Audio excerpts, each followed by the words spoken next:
What's going on, YouTube? Today we're talking about this Minn Kota 55-pound thrust C2 Endura trolling motor, and I've done a review on this before, but we're going to go a little bit more in depth today and actually break it down just a little bit better. The lighting conditions is going to be a little bit better, and we're going to give you all the information you need for this trolling motor here, so you can run it on your John boat too. And we have this on the Sun Dolphin American 12 John boat, and I have a lot of videos on this John boat, guys. If you're new to the channel, we do a lot of different budget related, keeping it blue collar videos where we keep everything on a budget. We use budget friendly gear. We do a lot of DIY stuff. That way you can get the best bang for your buck and get out on the water and catch those big bass. So if you like this type of stuff, hit that like button, subscribe to the channel. If you're not a member already, turn on the notification bell, and let's get going, guys. All right, guys, so this is the Endura C2 55-pound thrust trolling motor from Minn Kota. And this in this configuration, this is bow mounted, but it comes from the factory set up for a transom mount. All you have to do to convert it, please see my conversion video on this. All you have to do is remove this screw, flip the whole head of the motor around, and that is it. Reinsert the screw and you're good to go. And just like that, you have it installed up here. I will say, if you run this on a Sun Dolphin John boat, you're gonna have to put a little shim in here, a little spacer, that way it pushes out this just a little bit, because that trolling motor shaft will rub on this right here. So you might have to do that if you get this trolling motor. I don't know if it's an issue other companies have, but it is one for this. If you run it on the transom, you're not gonna have any issues setting that up. It already has that motor plate back there. This trolling motor has a really nice metal housing. It's very solid. This right here, if you were to bump it on rocks, it is not going to damage it. This right here, this little fin down here, is going to protect your trolling motor from hitting the bottom too much. This right here is going to make contact before your propeller does, and that is going to be necessary to protect this propeller. So the prop, if it does get hung up, and I just recently learned this because I had another trolling motor tear up, if this propeller gets hung up too much, there is a brass pin in there called the shear pin, and that will actually snap and break off and allow that trolling motor to keep spinning, and the prop just disconnects. But to get it working again, you will actually have to put a new shear pin in it, which you can do pretty easily. And I'm going to do another video on how to install a shear pin into this trolling motor, because once again, I had to learn from experience here, and wasn't a very good experience. Okay, this right here is the Minn Kota shear pin kit. It comes with this wing nut to replace the lock nut that comes on it, and this is going to be necessary to get you back home in the event that your shear pin breaks when you're out in the field. Okay, so this does come with the weedless wedge. This prop was actually patented by Roland Martin back in the day, which is a famous bass fisherman. Look out for his videos on YouTube. He is an awesome, awesome guy. And this does go through weeds and other cover in the water very well. Okay, so we covered the metal housing here. The electric motor is very, very nice, and it puts out enough power with those 55 pounds of thrust that it's going to move your John boat along, I would say, on the highest setting, around 4 miles per hour, maybe 5, depending on how much weight you have on the boat. Okay, so the trolling motor is adjustable, and I will show all of this once we get on the water too. But right here, you have an adjustment where you can slide the trolling motor down. You also have a fitting right here that limits how far that shaft can actually go down in the water. So it's like a natural preset. That way you can have the same depth every single time with your trolling motor. And I usually leave this one locked in. I did put a zip tie right here to keep this cable connected to the shaft. That way it's not just flopping around. And I never go above this right here, so it's in a perfect spot. And once you're on the water, you can cinch this down just a little bit, the way it's tight, and this isn't moving around too much, because just the natural current and the wind will blow this around with your boat in the water. So I kind of tighten this down to keep it in place a little bit more. And over time, this does wear down on the shaft a little bit, but hey, that's just normal wear and tear, guys. So I'll loosen this up and you can put it back in this upright position.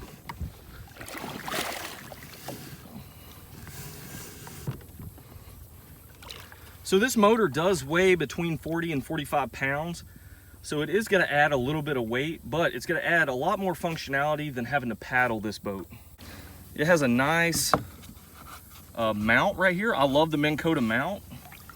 Okay, the adjustment is pretty nice, but also where you can actually raise and lower this, it's very nice and it locks in very nicely. And I'll leave this in this configuration when I'm transporting and loading and unloading the boat. Also has really nice clamps here, or you can tighten it down to whichever mount you prefer on your boat, either front or the transom. Okay, so looking at the head of the motor here, as I refer to it, it does have 5-speed adjustments, just like it says. You have 5 forward settings. I don't have my circuit breaker on right now, that's why I'm able to do this. And then it has 3 reverse settings, with 3 being the fastest reverse setting, and then 5 being the fastest forward setting. And there is a noticeable difference between, let's say, 2 and 3, and then the 4 and 5 in the forward, and I can show you that as well. This handle does extend out. Minn Kota actually makes a longer extension. Let's say you're running this in the back of your John boat and that rear seat is pretty good ways forward. You can still reach that handle if you put that extender on. And they actually make one, I want to say, that's like 3 feet long as well. So I think they make like an 18-inch version and a 24 or a 36-inch extension version as well.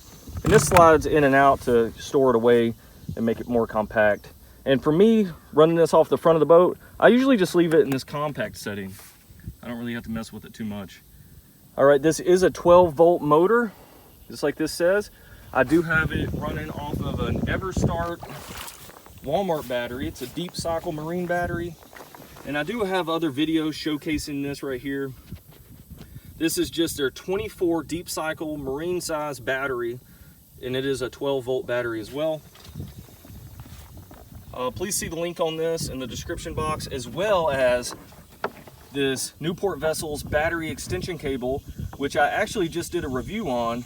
This is only 40 bucks for a 10-foot cable on Amazon, and it works out very, very nicely. And I have it ran all the way to the front here. And up here on this rod holder, I actually have a circuit breaker that I have wired up. So I have the extension cable running to the battery cable to the trolling motor. This right here, I can go ahead and turn on the motor and supply battery to it. And when I load and unload the boat or transport, I go ahead, release the circuit breaker here, and it turns off the power. That way, when I'm trying to load this, I'm not going to hurt myself with the trolling motor in any way. All right, guys, so those are some of the specs of the trolling motor, some of the ins and outs, what you're getting into. And these motors do run for anywhere from around 230 bucks all the way up to about 300 bucks, depending on what time of year you actually purchase this motor and the price of demand and things like that. And this is the Endura C2. They also make a max version that actually has half settings in between the speeds. Okay, I'll show you how fast some of these different speeds are, but that max is going to allow you to slow things down a little bit more, be more precise with those actual speed settings. Is it necessary? I don't know. I'll let you make that determination, but I'm going to show you what you're getting into. Okay, I'm going to go ahead and put this motor in the complete vertical position here. Get this going. The wind's kind of blowing us into the shoreline a little bit more. Okay, so we are out on the water. I have this thing in the upright position. That way the motor is going through the water the way it's supposed to. It's going to be making the least amount of vibrations possible. Keep in mind the depth of your trolling motor when you're out on the water. That way you're not going to run into rocks and stuff on the bottom and end up breaking that shear pin, also beating up your prop. and just making for a bad day on the water if you were to tear this thing up. Okay, you can see just on the one setting here, not really much vibration to it. Please see my vibration test video I did on this. I do get a lot of questions on how much this motor should actually be vibrating in the water. And I have found from personal experience, it does vary from motor to motor on how much it actually vibrates. So I don't know what all goes into that, but it did vibrate the same with the normal nut on the shaft versus the actual wing nut that the shear pin kit comes with. It ended up vibrating the same. So it's not that, it has to be something internal and some of the quality control that goes into these motors. Okay, let's crank it up to 2. Not much of a speed difference here. Still very much the same speed. It's very slow. So 1 and 2, if you're just going out, you're gonna be power fishing down a bank line or something, you could definitely do it on the 1 and 2 setting. Probably leave it on 1 and you're gonna be good. 3, it does rev up just a little bit more. You can see the vibration in the shaft there. Kind of gives you a good reference to how much this motor actually does vibrate. And it does vibrate, guys. I mean, that propeller is going through that water, thrashing around. It's gonna have some vibration, but kind of depending on what is normal and what isn't. I would say if it's very excessive, take your trolling motor back to Walmart or wherever you got it from, see if you can get a refund, tell them it's defective. I like to buy my motors off Walmart.com. They have a super good return policy. That way I know what I'm getting into. If it does tear up, I can return it. Okay, 4, vibrating a lot more now, but we picked up maybe to about 2 or 3 miles per hour. Okay, let's crank it up into 5. Okay, you can see the motor rock back there. It definitely picked up speed. We are grinding through the water now. I would say 4 or 5 miles per hour. If I had this running on the transom of the boat, we would be going a lot faster. There's a lot more drag in the front with me sitting on it, but I've found for my application, I'm able to fish more functionally sitting on the front here than in the back. And I've also found that steering this motor from the front is a lot more natural. You're kind of just pointing it where you want to go versus in the back of the boat where you're actually steering it pretty much in opposite directions of where you want to go. So this is a lot more natural. It's a lot easier to control, I believe, up front, and you're able to fish a lot easier. So if you're looking for this as a fishing boat, I strongly suggest running the motor up front. And once again, that's just my personal opinion. It's not gonna be like that for everybody. Okay, so it is on 5 now. You can see how much it picks up speed. There is a tremendous difference between the power in setting 4 and the power in setting 5. It really kicks it up a lot, honestly. It's a big power difference. And for getting up and down the river or out on these small ponds or lakes, setting 5 is really gonna get you there pretty quick. And once again, it beats paddling this boat around. Okay, check out my DIY rudder build. That way you can put a rudder on this thing. I don't actually run the rudder with this setup anymore, just because when I transport, I like to be able to slide the motor all the way back up to the mount and then tilt it over to where it's not gonna be sticking off the front of the John boat.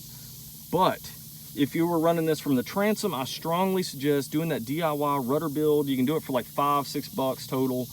And it's gonna give you the ability to steer this thing a lot faster because that rudder is gonna grab the water and it's going to really enable you to slice through that water and turn more sharply with that installed on the back. Okay, let's check out the reverse settings.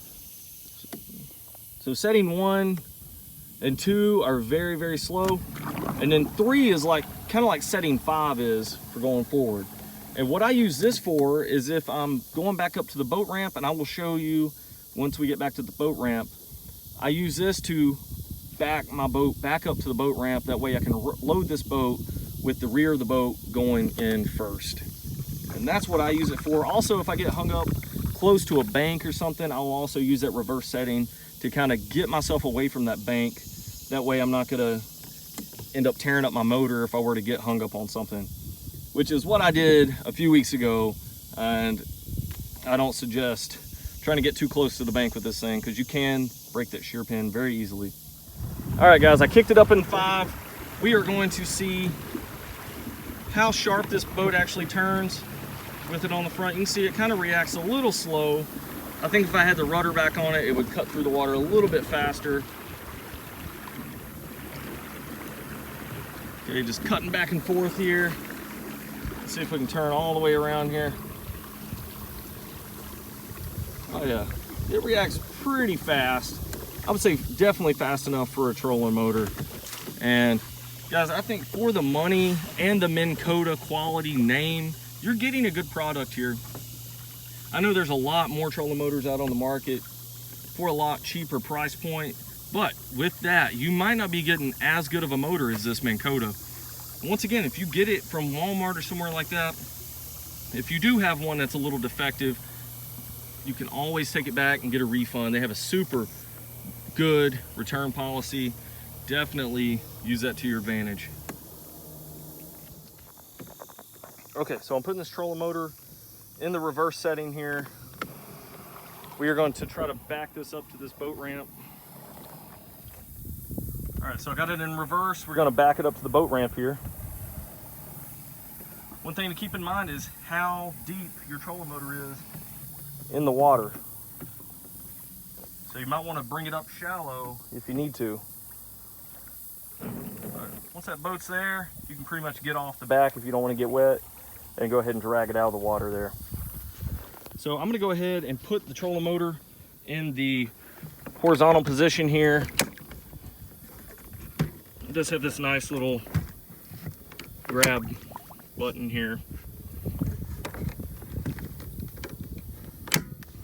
Okay, then I'm going to loosen that up, pull the motor all the way back up here, and then tighten that down. That's going to keep it in place. All right, everybody, I hope you liked the video on this Minn Kota 55-pound thrust Endura C2 trolling motor. And once again, this is an updated video to the very first one I did back when I very first started YouTube. So hopefully the video quality is a little bit better on this one, and hopefully you can get a little bit more out of it.